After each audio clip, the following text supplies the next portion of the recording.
Muri Zimbabwe ayo yamunzo chitiko chakaitika mzara nezuro kuGwanda apa atona kuti blue train yaNelson Chamisa haisi kumira aiwa ichingotungamirwa naAmos Chibaya pachena Osalo Siziva.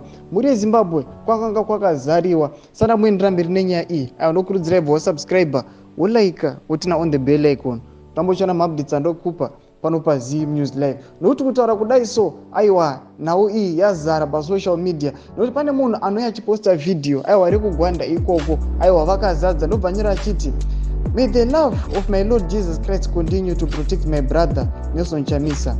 I know and confident of this fact that our children and their children might have a better future with a God-fearing leader.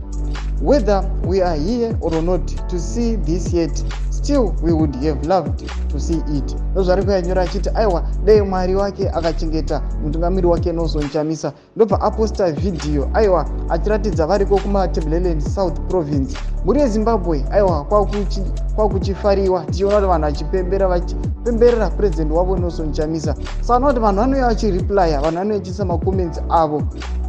Saka pane mumwe anonyora achiti maTebeleland South Province, thank you for embracing us. Ndozvikachitaugwa nemumwe anouya achiti Nelson Chamisa can no longer be wished away. Obviously the new structures are taking shape.